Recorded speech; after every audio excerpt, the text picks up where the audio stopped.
Be Wealthy and Smart, episode 869.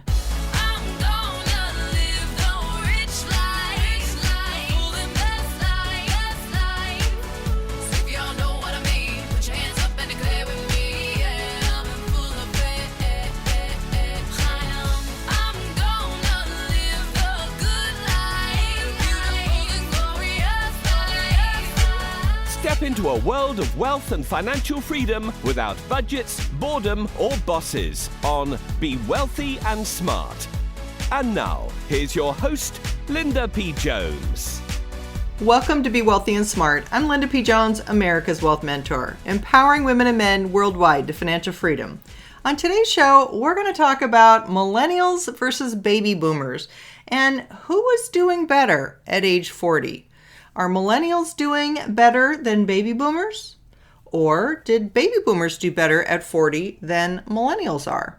So this article comes to us from CNBC.com. It was written by Megan Leonhardt. And it says older millennials don't have as much wealth as their parents did at the same age, but they're catching up. And the article says, as millennials begin to turn 40 in 2021, CNBC has launched Middleaged Millennials, a series explaining how the oldest members of this generation have grown into adulthood amid the backdrop of the Great Recession and the COVID-19 pandemic, student loans, stagnant wages, and rising cost of living. 5 years ago, older millennials were 40% poorer than previous generations were at the same stage of life. That wealth gap has shrunk in recent years, but it's still too soon to tell if obstacles such as student loan debt burdens, rising living expenses, and the effects of the COVID pandemic will push this generation permanently off course. The oldest millennials are turning 40 this year, and yet the average older millennial born in the 1980s still hasn't managed to squirrel away the same level of wealth as previous generations accumulated at the same age. Looking back 5 years, in 2016, the average older millennial was 32, earning a median income of $57,500 and had a net worth of approximately $27,900. But based on wealth rates previous generations recorded at similar ages, the typical millennial should have been earning a median salary of $65,900 and have a net worth around $46,600 in 2016, according to calculations by the St. Louis Fed's Institute for Economic Equity based on the Federal Reserve Board's survey of consumer finances. This means that older millennials essentially had a wealth gap of about 40% in 2016 compared with previous generations. In the last 3 years, however, older millennials made significant gains in their wealth and are now only 11% below expectations. Here's a look at why that wealth gap is starting to close and whether older millennials could catch up to their parents as they approach middle age. So this section is called Why Did Older Millennials Fall Behind? When it comes to tracking wealth, net worth is a good yardstick. This is essentially all of a person's assets, including cash and checking and savings accounts, financial investments, and the value of any real estate or vehicles owned, minus all their debt, including credit card balances, student loans, and mortgages.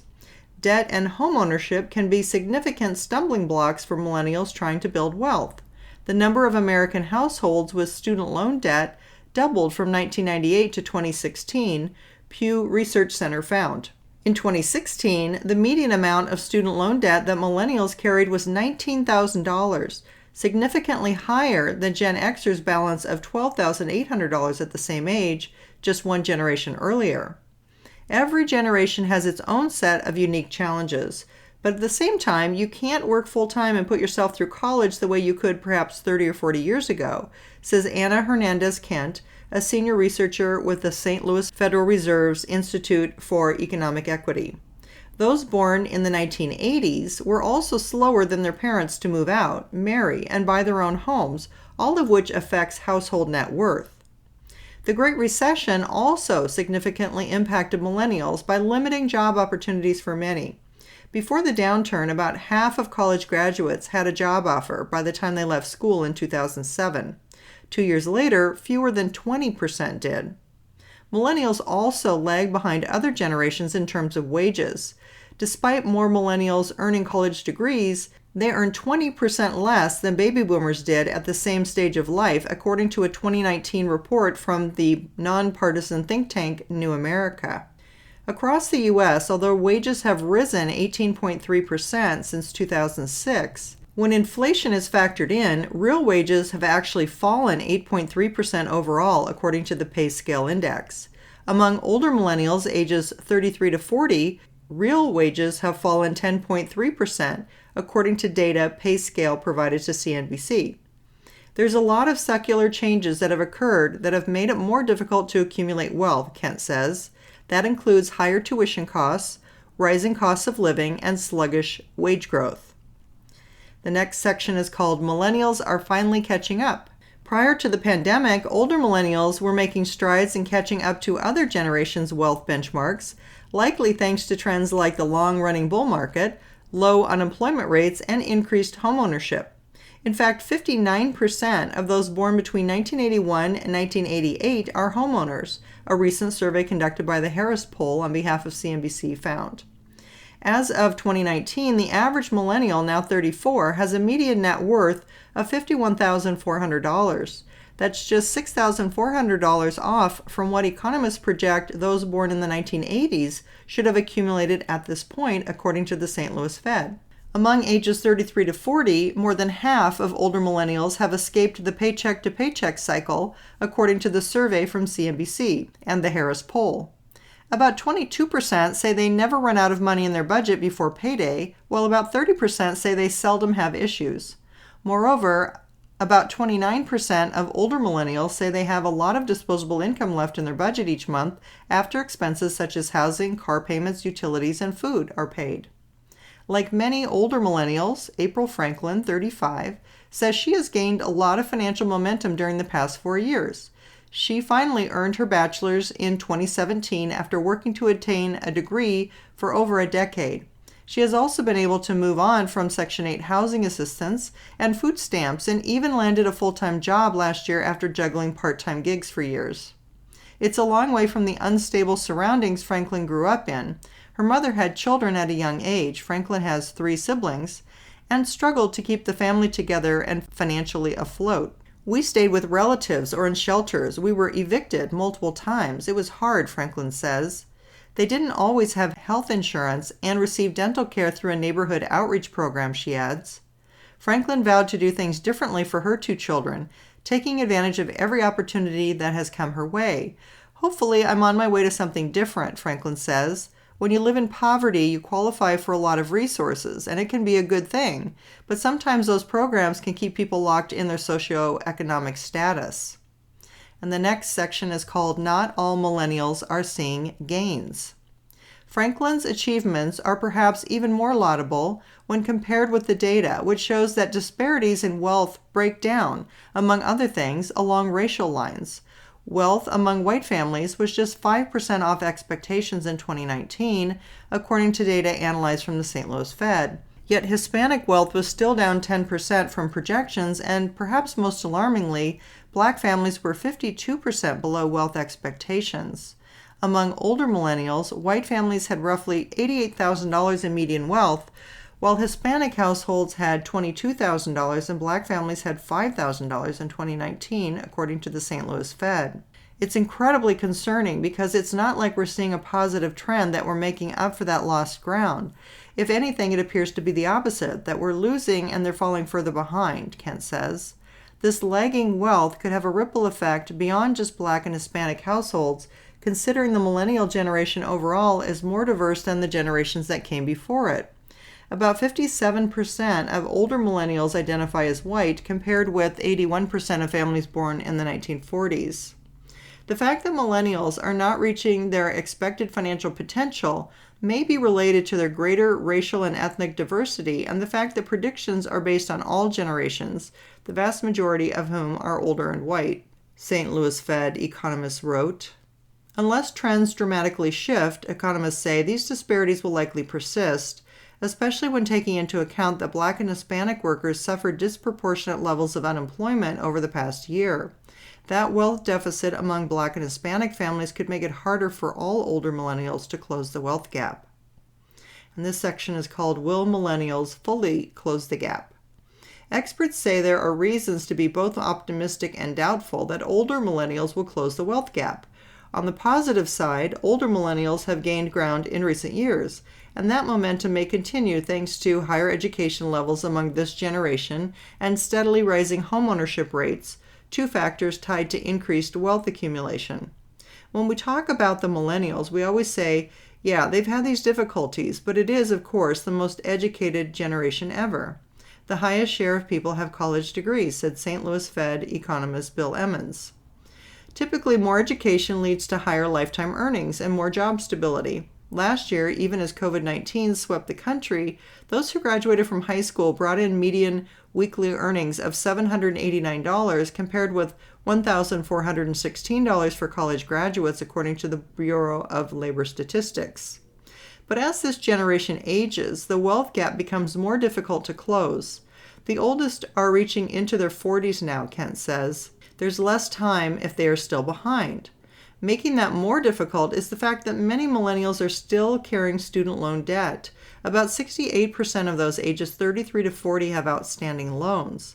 That makes saving and building wealth more challenging, particularly as prices for consumer goods rise. The effects of the COVID recession on millennials could also stall or even erode some of the gains the oldest cohorts have made when it comes to their wealth.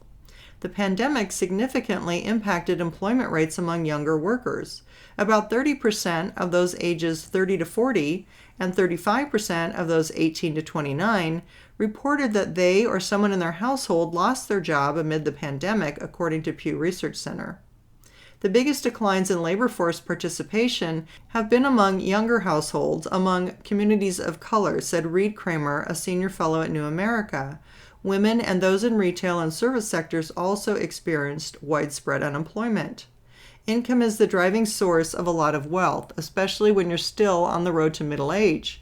With the pandemic causing widespread job losses among millennials, it could push this generation even further behind and stall the little growth that they have achieved, Kramer says. For Franklin, the pandemic brought challenges and opportunities. In September, she was promoted to a full-time position with a $48,500 salary after working part-time for years. The new gig meant she was able to give up working 2 jobs and increased her benefits, but she also had to rethink her budget because she's earning a bit less overall now. I used to think the middle class was rich, and now I guess I'm middle class, Franklin says, but sadly that doesn't mean she feels rich today. End of article. I think this article did a good job of covering education and wages and things like that. I think the answer for getting out of poverty ultimately comes down to investing, because the only way that you're going to build any wealth is either to start a business or invest your money. And maybe you can do both. If you do both, you're increasing your chances dramatically of building significant wealth. But most people, if they're just making enough money to get by, they're having a hard time getting started investing. And if they have student loan debt, they're paying off their interest on the debt and don't have money left over to start investing. So I still think the answer to continue to get out of this is to ultimately invest money, whether that is to buy a home or whether that is to invest in the stock market, even if it's only $10 a month. Doing something to move you in the right direction will ultimately work and will ultimately pay off for you. And certainly now that cryptocurrencies are doing well, I think a lot of young people have started to invest in crypto and are making actually a lot of money. And that, I think, is going to help close some of the wealth gap. But of course, they should know what they're doing and not just be speculating. And hopefully they are doing their homework and treating it like an investment. But the 4th step to wealth is investing in a money engine. And the 5th step to wealth is compounding at a high rate. And those are the 2 things that if you can find a money engine, whether that's buying your own home, whether that's a business, whether that's investing in the stock market or investing in something else, those things are ultimately going to get you on the path to compounding, and that is ultimately going to increase your net worth and close the wealth gap. So if we could create investments that take very little to get started investing, that had more reliable rates of return, I think we could see a real closing of the wealth gap. And that's something that cryptocurrencies can do. Cryptocurrencies can be started with very little initial investment, and they do have higher compounding rates. But if someone had access to a 401k, just getting started at putting anything into the 401k, it would be really wise for them to do. And the younger they are when they start that, the easier it's going to be for them because they'll have more time on their side for it to compound. Ultimately, it's not wages that are going to get the wealth gap closed. Yes, higher wages will certainly help, but ultimately it's going to be investing that will make the difference between the haves and the have-nots. The haves are those that can get into different investments, and the have-nots are the ones who don't have any investments.